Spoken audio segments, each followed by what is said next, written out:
During the Golden Age, humanity reached out to other planets and began colonizing. When they arrived on Venus, the humans started by building an outpost, then moved on to building a city. The outpost was Campus 9, and the city, the Shattered Coast. It was while building the city that they discovered Vex architecture and proceeded to study it in great detail. So much detail, in fact, that many scientists and researchers quickly flooded to Venus, and the Ishtar Academy was formed. What started as a single outpost became a huge research center and excavation site. Eventually, the humans dug too deep, however, and a machine race and a terrible beast were unearthed deep underground.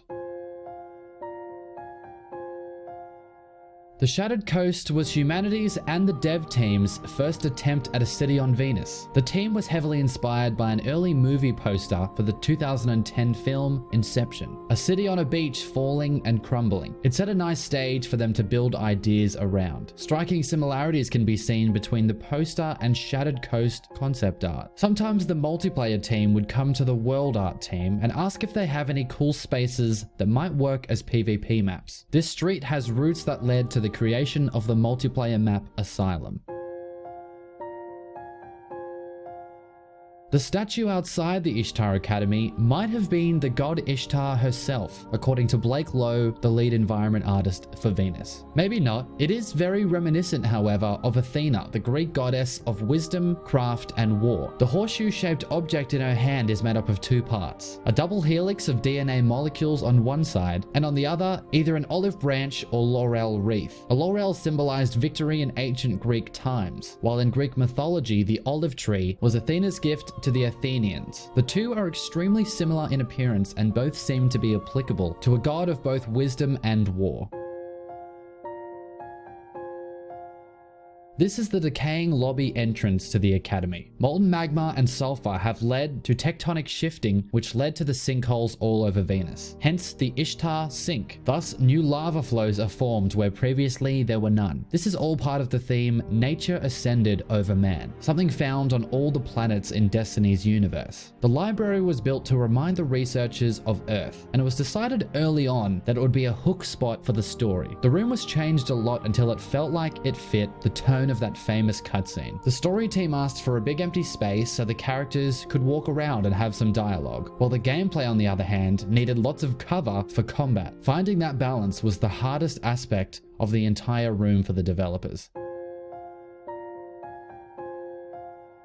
The Fallen actually arrived on Venus before humanity and were scavenging the Vex. Here's an example of them plasma cutting doors open, trying to get into our research labs after the collapse. The Fallen gather information like we do. New technologies, new information, anything to gain an advantage over their enemies, us and the Vex. The Vex shot down an old Fallen carrier a long time ago, and so the Fallen set up camp to reclaim this area known as the Ishtar Commons. They're trying to push the Vex out as much as they're trying to push humanity out. On the design side of things, the area needed large cover in the middle, because there was always going to be a battle between two races. The devs wanted something more unique than a tree or a building, so they opted for the ship. This space is called the Ishtar Commons because it's here the Academy splits into a few different research branches. The round building on the left is data or memory console, aka the heart of the Academy. Its lobby is academic and inviting. The right door branches into the practical research area, with security doors and restricted access. Signs indicating as such can be seen frequently within. Restricted area, authorized personnel only, and level 2 security clearance beyond this point, to name a few.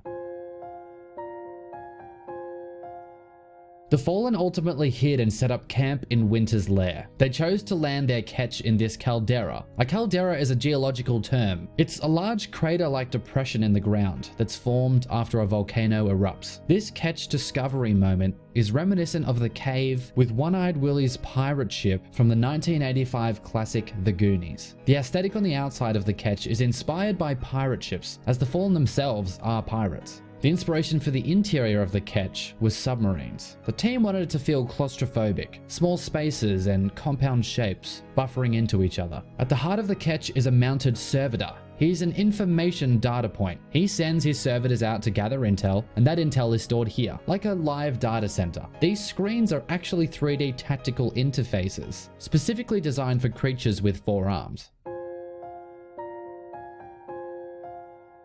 So what actually happened here on Venus? Where is everyone? Well, there were two factors that wiped out the humans. One I've already mentioned, the Vex. I doubt the scientists and researchers put up much of a fight when they accidentally dug into a hive of murderous robots. This was before the time of Guardians, remember. The second factor was the collapse. When it happened, all power was lost, and some people were left stuck behind doors with no food or water. Undoubtedly, their deaths were slow, lonely, and torturous. It was only very recently in the timeline that humanity returned to Venus with Guardians and the Vanguard. They started turning power back on where they could, setting up portable lighting where they couldn't. Here's an example of the former. Upstairs, outside the archive room, this balcony is like a breezeway area, and the lights would come on at night for the workers.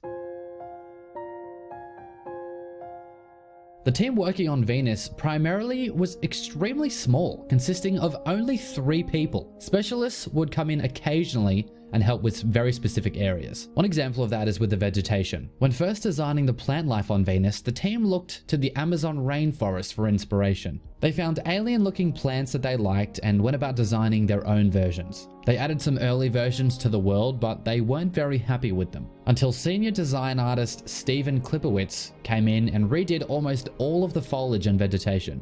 The team was worried in the beginning about people confusing Venus with Earth because it was so green and at the time also had clear blue water. The palettes were just too similar. That's when they made the switch to blue lava and orange water to change the color palette and widen the separation. In real life, blue lava is made when there's an excess amount of sulfur being burned by regular lava. It just so happens that the atmosphere of Venus rains sulfuric acid. So scientifically, this mostly checks out. These stalagmite-looking mounds are actually buildup of sulfur bubbling out of tiny holes in the ground. As it continues to bubble up over time, it forms a small anthill. The purple crystals found on the walls of most caves are sulfuric lava crystallized when it finally ceased flowing. Going back to the practical research lab for a second, the team needed graphics, logos, and warnings to make Ishtar feel like a real company. That's where talented Bungie artist Joseph Cross comes in. He designed almost all of the graphics, labels, and warnings found throughout the space. Ishtar Research Lab and the Academy logo. Off-World Transit, which was undoubtedly the company responsible for bringing scientists and researchers to Venus from Earth. Deeper inside the lab is a glass case where the Ishtar Collective were trying to study Vex architecture. When designing the Ishtar architecture, however, they used a lot of visual references from industrial research complexes like oil refineries. A spaghetti maze of pipes which all have a purpose. The team made an aesthetic choice for how much piping they wanted to lay out and distract the player with. There's also a lot of graded floors and heavy industrial machinery with safety warnings. It very much feels like you're not just in a college anymore. The various tanks scattered throughout are often full of data milk that spills from the Vex. Here's an example of some Ishtar engineering concept art by Joseph Cross and the final result in-game. Venus was also covered in research domes. They protected the areas that were being excavated from the sulfuric rain. They've long since been destroyed by nature and time.